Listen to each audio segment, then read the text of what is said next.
میرے رسول پاک علیہ السلام کا دروازہ سب سے بڑا دروازہ ہے، حضور کا دروازہ سب سے بڑا دروازہ ہے، لیکن میرے دوستو یاد رکھنا، نبی پاک علیہ السلام نے بھی لوگوں کو جب رستہ دکھایا ہے تو رب کریم کا رستہ دکھایا ہے، اللہ کا رستہ دکھایا، اللہ کریم کا رستہ دکھایا، لوگوں رب کی طرف توجہ کرائی۔ میرے رسول کریم سید عالم صلی اللہ تعالی علیہ وسلم نے لوگوں کی اللہ کی جانب توجہ کرائی اور لوگوں سے یہ کہا کہ وہ اپنے رب کریم کی جانب اپنا ذہن رکھیں، اپنی توجہ اپنے اللہ کی جانب مبذول کریں۔ میری بات کو اچھے طریقے سے سمجھیے گا، علم اللہ تبارک و تعالی عطا کرتا ہے تو اسے اللہ کی عطا ہی سمجھنا چاہیے۔ کچھ لوگوں کے پاس علم ہوتا ہے پر علم نافع نہیں ہوتا، وہ ٹامک ٹونجا مارتے رہتے ہیں ساری زندگی۔ علم کو اللہ کی عطا سمجھیں، اپنی عقل پر اپنے شعور پر زیادہ بھروسہ نہ سمجھیں، نظر اللہ پہ رکھیں۔ حضرت مولا علی شیر خدا کرم اللہ تعالی وجہہ الکریم سے کسی نے پوچھا تھا بڑا عالم کون ہوتا ہے؟ ہمارے ہاں تو اب وہ والے عالم پائے جاتے ہیں نا، اللہ ماشاءاللہ، جو ممبر پہ بیٹھتے ہیں تو دعوے ہی دعوے ہیں، ممبر پہ بیٹھتے ہیں تو دعوے ہی دعوے ہیں، اس طرح کے عالم ہمارے ہاں پائے جاتے ہیں۔ وہ ہر بات میں دعویٰ کرتے ہیں، میں یہ کر دوں گا، میں وہ کر دوں گا۔ یہ مزاج علماء کا نہیں۔ حضرت علی المرتضیٰ سے کسی نے پوچھا بڑا عالم کون ہوتا ہے؟ فرمایا بڑا عالم وہ ہوتا ہے کہ جسے مسئلے کا پتہ نہ ہو تو وہ کہہ دے مجھے نہیں پتا، میں پتہ کر کے بتاؤں گا، غلط بات بیان نہ کرے۔ امام مالک سے کسی نے کوئی مسئلہ پوچھا تو آپ فرمانے لگے مجھے اس سوال کا جواب نہیں آتا، ہمارے بزرگ سمجھاتے کیا ہیں؟ وہ کہنے لگا آپ اتنے بڑے امام ہیں تو اس سوال کا جواب نہیں آتا۔ فرمانے لگے اگر مجھے ہر سوال کا جواب آتا پھر تو میں خدا ہوتا، مجھے ہر سوال کا جواب نہیں آتا، مجھے تو اتنا آتا ہے جتنا میرے رب نے مجھے عطا کر دیا ہے۔ اپنی نظر اللہ پہ رکھیں، نکل آئیں اس معمے سے باہر کہ میں کوئی بلا ہوں، مجھے بڑا پتہ ہے، میرے پاس 6 ڈگریاں ہیں، مجھے 10 جگہ پہ تدریس کا شغف حاصل ہے، اس سے نکلیں باہر۔ قرآن مجید دیکھیے گا، اللہ تعالیٰ نے ارادہ قدرت فرمایا کہ میں حضرت آدم کو بناؤں گا، پھر بنانے کے بعد فرمایا فرشتوں سجدہ کرو آدم کو، سب نے سجدہ کیا الا ابلیس ابا واستکبر وکان من الکافرین، سب نے سجدہ کیا سوائے ابلیس کے، اس نے انکار بھی کیا، تکبر بھی کیا اور کافروں میں سے ہو گیا۔ تو یہ جب اللہ تعالیٰ نے سجدہ کرایا تو کیسے کرایا؟ اللہ تبارک و تعالیٰ نے نا حضرت آدم کو علم سکھایا خود، وعلم آدم الاسماء کلہا، خود اللہ فرماتے ہیں کہ میں نے جناب آدم علیہ السلام کو تمام اشیاء کے نام سکھائے، سب اشیاء کے نام سکھائے۔ تو وہ چیزیں پھر میں نے نا، اللہ فرماتے ہیں میں نے فرشتوں پہ پیش کی، میں نے کہا کہ بتاؤ ان کے نام کیا ہے، تو فرشتوں نے جو جواب دیا ہے وہ سمجھنے والا ہے۔ اللہ نے چونکہ خود علم سکھایا تھا حضرت آدم کو، جناب آدم سکھایا تھا لیکن فرشتوں کو نہیں سکھایا تھا، تو اللہ کریم نے فرمایا فرشتوں اب یہ بتاؤ ان چیزوں کے نام کیا ہیں؟ تو فرشتے کیا کہتے ہیں؟ فرشتے عرض کرتے ہیں قالوا سبحانک لا علم لنا۔ آپ کبھی یقین کریں اس چیز کی لذت لیں تو مزہ آ جائے۔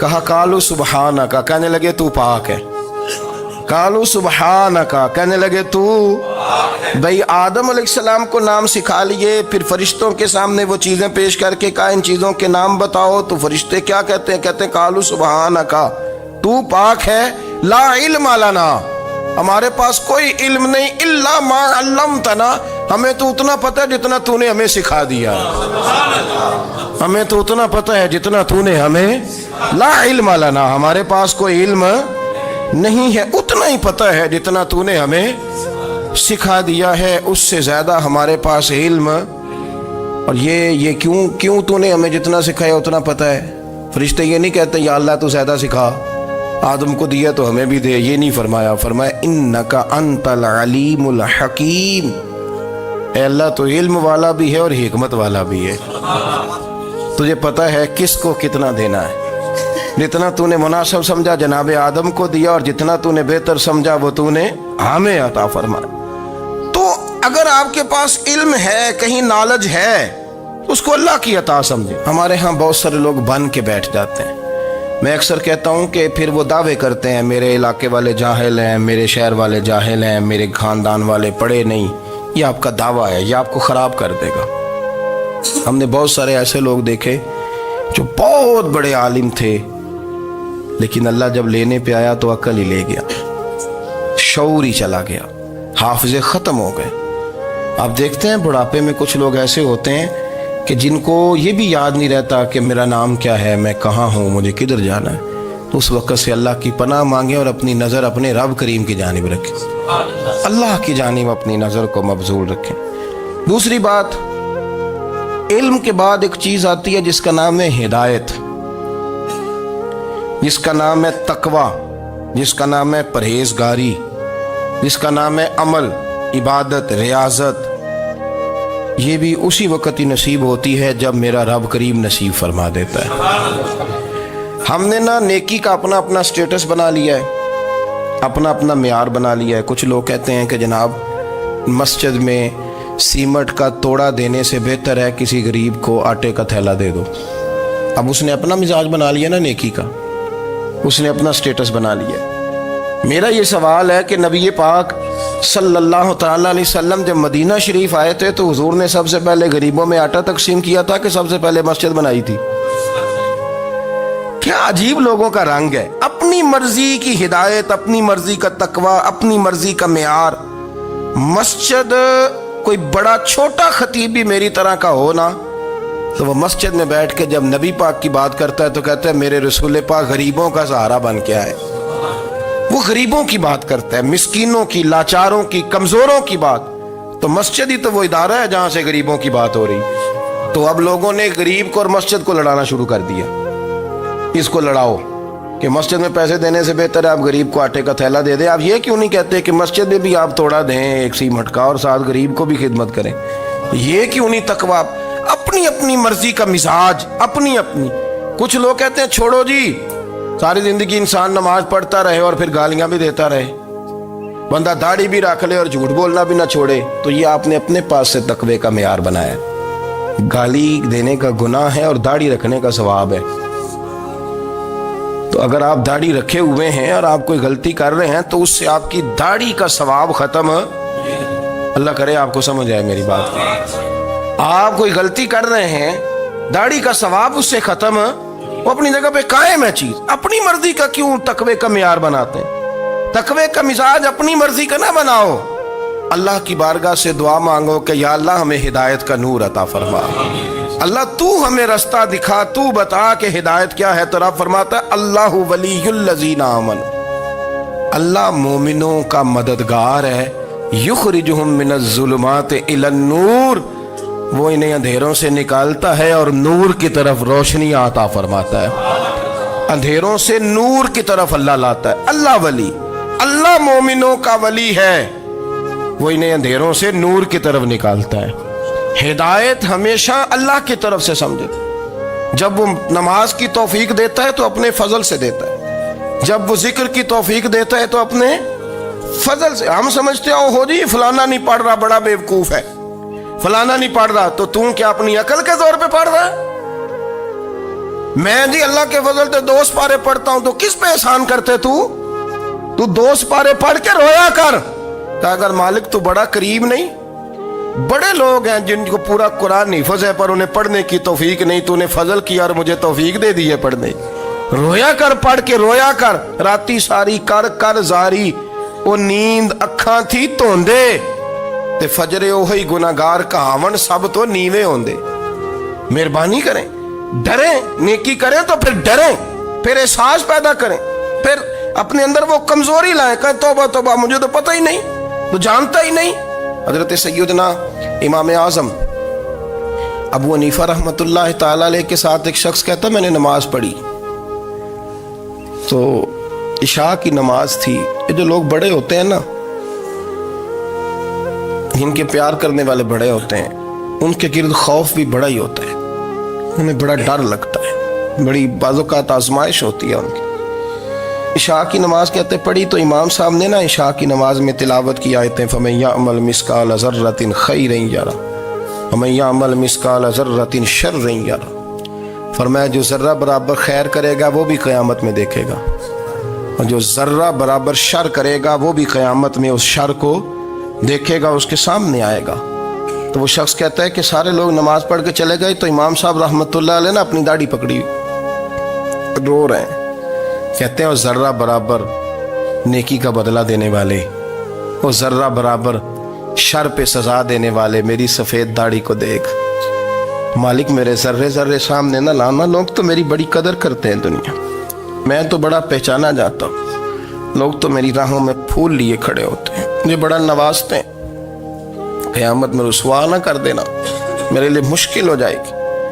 وہ کہتے ہیں میں نے امام صاحب کا درد دیکھا، مجھے کوئی کام تھا تو میں چلا گیا. میں نے کہا کہ وہ اس وقت اللہ کے حضور حاضر ہیں تو میں دوبارہ آؤں گا. کہتے ہیں میں تہجد کا وقت آیا تو امام صاحب وہیں بیٹھے تھے اور ان کی داڑھی آنسوؤں سے بھری ہوئی تھی اور زور سے داڑھی پکڑی ہوئی. کہنے لگے مالک رسوا نہ کر دینا، قیامت میں رسوا نہ کر دینا. یار جو ہدایت یافتہ لوگ تھے وہ تو ڈرے ہوئے تھے، وہ تو سہمے ہوئے تھے، وہ تو کہتے تھے یہ اس کا فضل نہیں، اس نے بلا لیا، یہ اس کا کرم نہیں. حضرت باعزید بستامی کسی کافر کو دیکھتے تو رو پڑتے، کہتے مالک تو کتنا قریب ہے، یہ بے ایمان رہ گیا، تو نے اپنے فضل سے مجھے اپنے نبی کا غلام بنا لیا. وہ رو پڑتے. یہاں تو لوگوں کا دعویٰ ہی بڑا ہے. نمازی اللہ خیر فرمائے وہ تو دوسروں کو گھورتا ہے، وہ کہتا ہے جنت کا میں مالک ہوں، کنجیاں میرے پاس ہیں، میں کسی اور کو گھسنے نہیں دوں گا. اور اگر 2-3 حج کر لے تو پھر تو وہ کہتا ہے کہ اب میرے سے پوچھ کے لوگ جنت میں جائیں گے معاذ اللہ. اور اگر وہ 2 4 5 7 دفعہ کوئی نفل پڑھ لے تو پھر وہ کہتا ہے چھوڑیں جی سارے لوگ بے عمل ہیں، میں اکیلا نیک ہوں. نہ ایسا کریں، اپنی توجہ اپنے رب پہ رکھیں، اپنی توجہ اپنے معین الملت والدین، عطا رسول، ہند الولی، غریب نواز، خواجہ معین الدین چشتی، حضرت خواجہ اجمیر، شاہ اجمیر، والی ہندوستان. آخری عمر میں نا سارا دن روتے گزر جاتا، ساری رات روتے گزر جاتے، ذرا سی کوئی بات کرتا تو رو پڑتے، آنکھیں آنسوں سے بھری رہتی. کئی دفعہ اپنے بھی پریشان ہو جاتے ہیں نا کہ یار تو ایک بات کی جان ہی نہیں چھوڑ رہا. تو خواجہ قطب الدین صاحب بختیار کاکی سے لوگوں نے کہا کہ آپ مرشد سے بات کریں، اتنا بھی تو نہیں نہ رونا چاہیے، ہر وقت اس کے آنسو کی کریے. عاشق دا کام ہی رونا تونا تے بنا رویوں نہیں منظوری. یہ عاشق سدا ہی روندا رہندا ہے، پاویں وصل ہوئے تے پاویں دوری. ہر وقت رونے کا کیا مطلب ہے؟ تو خواجہ قطب صاحب کہتے ہیں میں قریب گیا تو میں نے پیر دبائے، میں نے کہا سونیا لوگ تو کچھ بھی نہیں کرتے، تو نے تو کمال کر دیا، 90 لاکھ آدمی مسلمان کر دیا، دنیا کچھ نہیں کرتی، تو نے 50 سال ساری رات مصلے پہ بیٹھ کے رب راضی کیا. تو شہزادہ تھا، حضور کی اولاد تھا، لیکن معین الدین تیرا ایک پلاٹ بھی نہیں، تو نے طالب علم پالے، انہیں غریبوں کو دیا، انہیں نوازا، کوئی شے نہیں تیرے پاس، ہر چیز تو نے، ساری رات روتے ہو، سارا دن روتے ہو. تو خواجہ قطب الدین صاحب کہتے ہیں میں نے جب عرض کیا تو خواجہ صاحب مجھے گلے لگا لی، چیخ مار کے روئے، کہنے لگے قطب الدین پتر داڑھی سفید ہو گئی، جانے کا وقت آ گیا، جو تو نے نیکیاں گنوائی ہیں وہ ہیں صحیح میرے پاس، پر یار کی بارگاہ میں پیش کرنے کے قابل ایک بھی نہیں. تو بارگاہ تو دیکھ کتنی بڑی ہے، رسول کریم کی بارگاہ میں پیش کرنے کے قابل ان میں سے ایک بھی نہیں. تو آستانہ دیکھ کتنا بڑا ہے، کیا پیش کروں گا، کیا عرض کروں گا حضور کی بارگاہ میں، کس طرح. وہ یار جو بڑے تھے وہ تو ڈرے ہوئے تھے، سہمے ہوئے تھے، وہ تو بڑی آزمائش میں تھے، لیکن میرا اور آپ کا رٹا 2 نمازیں پڑھ کے 6 نمازوں کا دعویٰ کرنا اور لمبی چوڑی کہانیاں بنانا اور اپنے منہ سے اپنی تعریفیں کرنا، اس سے تھوڑا باہر آئیں. رزق بھی میرا اللہ ہی دیتا ہے، علم بھی اللہ دیتا ہے، رزق بھی. بڑے بڑے فقیروں کو مالدار ہوتے دیکھا، بڑے بڑے مالداروں کو فقیر ہوتے دیکھا، بڑے بڑے. میرے ایک بڑا سخی قسم کا سجن ہے، بڑا پیارا ہے، میں اسے سخی مانتا ہوں. میں نے اپنی پریشانیوں کے دنوں میں بھی اس شخص کو سخی دیکھا. ایک دن رات کو مجھے ٹیلی فون کر کے کہنے لگا کدھر ہو؟ میں نے کہا میں گھر ہوں. نہیں اکثر سفر میں ہوتے ہو نا؟ میں نے کہا طبیعت کیسی ہے؟ ٹھیک ہے، بس حال چال پوچھنا تھا. میں نے سمجھائی، میں نے کہا یار یہ کوئی مسئلہ ہے، ورنہ رات کے 2 بجے کوئی حال پوچھنے کو فون تو نہیں نہ کرتا.